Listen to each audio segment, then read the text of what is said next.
Hi guys, welcome to Making Mindfulness Fun and welcome back to our Enneagram series. Now really quick before we start this video, I just want to ask you guys, if you like this video and you like our channel, please be sure to like this video and subscribe. And in this video today, we're going to be talking about the Enneagram 3, which is called the Achiever. The Achiever, which is what I am. The Achiever is, we're going to be talking about what the key mindfulness practices are for the Enneagram 3 so that they can step into their full power and joy and love.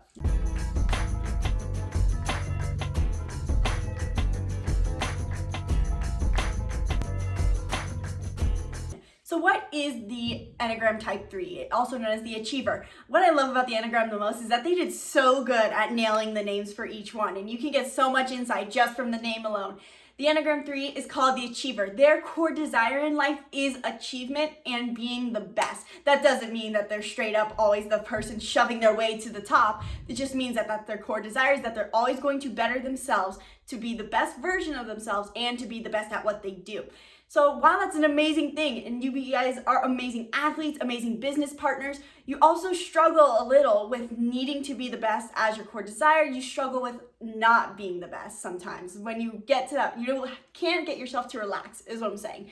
And so what you need to do for your mindfulness is learn how to accept and be with not being the best, because you're not just loved for being the best. You're amazing. Everyone loves being around you, Type 3s, but you don't need to achieve to be fulfilled. And so that's what we're going to talk about more in this video too. Yeah, because I'm a Type 8 and Gabby's a Type 3, and we're very similar in a lot of ways, but whereas like a Type 8 just constantly needs that intensity or challenge, I don't necessarily have to be the best, but I do want it kind of my way. So we seem very similar, whereas Type 3s are definitely getting the status. They want the gold medal, they want first place, they want to hit that new level in climbing. All these things really come to play. And so, for example, this last week, we've been spending so much time getting this new YouTube going and our new website and creating all these amazing products for you.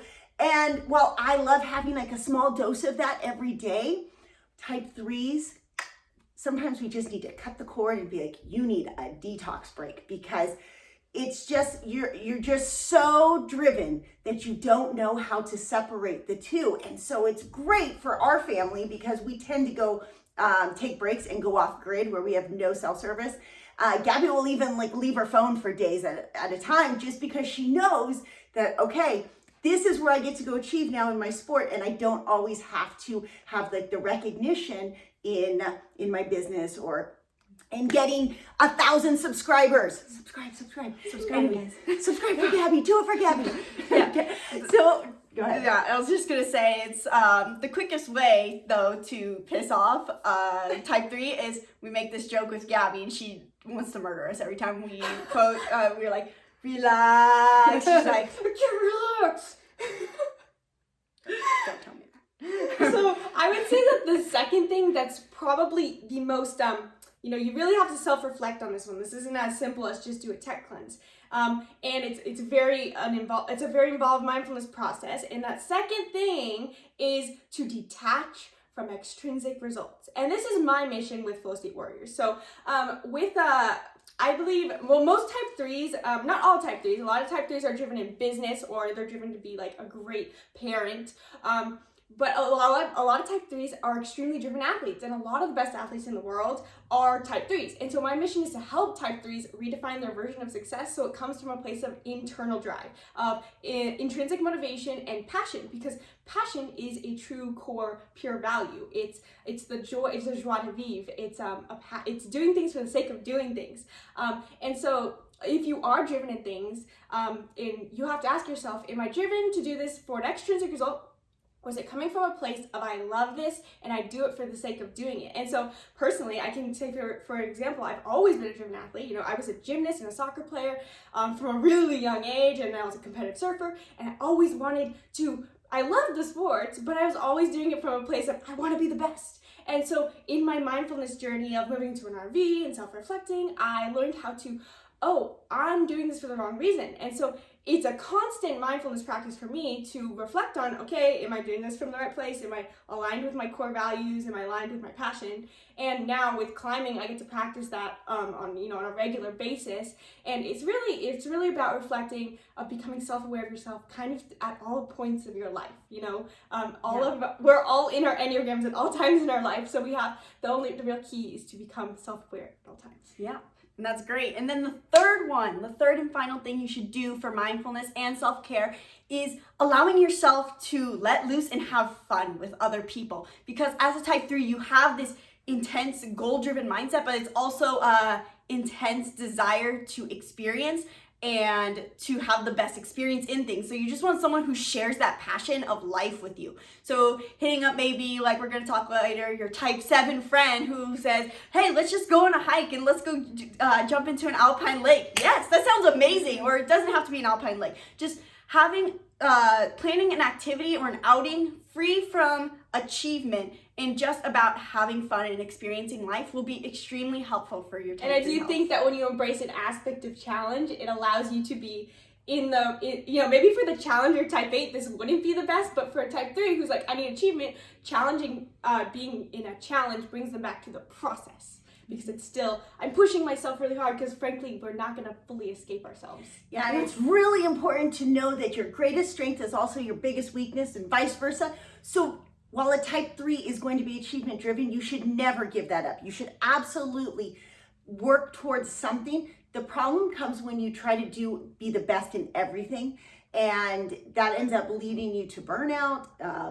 You're just going to be frustrated. It's never going to feel like enough. So segregating that in your mind and being like, okay, well, in this space, I'm going to choose to work to be the best, and I'm going to train hard. I'm going to work hard. But in this, I'm going to work on just enjoying the process. Yeah. I'm just going to be like that. What is it you said? Like, be told this as a kid. It was like a little metaphor. Work while you work, play while you play. This is the way to be happy every day. Bring it back to kids again. Bring it back to their child. That's right. Yeah. One real quick before Flow State Warriors, which is amazing. Even if you're not a type 3, as a type 9 and a type 8, we love her Flow State Warriors. The activations, especially the journaling, really helps us with our self-limiting beliefs, because as much as I do like challenge, I am not good at pushing myself on the rock wall like Gabby is. And I know that it's something that I try to deny that, it's not that important to me, but deep down it's important to me. And it's saying a lot if I like it, because I'm a type 9 and it's literally in my personality that I don't really care about achieving anything. I'm just like, chill. But you're nines in growth, which we'll talk about this later, but nines in growth are great. And we'll talk about later wings, because I think I was going to mention real quick, depending on if you're a 3 wing 2 or 3 wing 4, I think some 3s are actually the other side, that they don't recognize that they're actually driven to achievement. And that's an important thing. Like I said, if you're a 3-2, you might think you're a 2. Or you could think you're a 4. Right, but I think a lot of 3-2s have this tendency to see their 2 wing in themselves, because maybe they weren't nurtured to step into their 3 in a healthy space. So it's a really good time to reflect and be like, am I driven to achievement and then to helping, or am I driven to helping and then achievement? And it does play a role.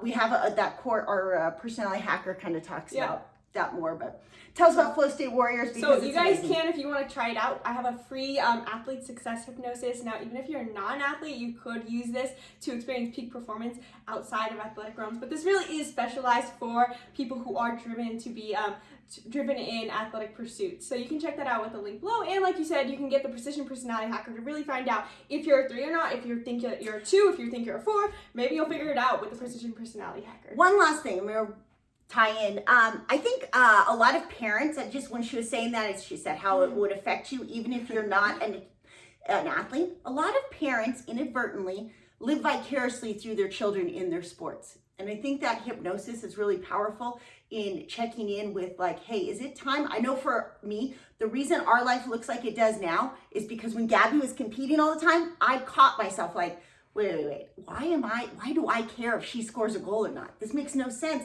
And so in that journey over the last decade, I've realized, no, I have to go pursue flow state myself so that I don't damage my kids by trying to make them something I wasn't. And that's all related to Flow State Warriors. It's all about overcoming these programming and self-limiting beliefs that are totally holding us back. So that was a Definitely. good wrap up. So if you are a type 3 and this video helps you, please be sure to let us know in the comments. Or if you know a type 3 and this rings so true and you're like, I can't wait to help them with these mindfulness practices, let us know in the comments as well.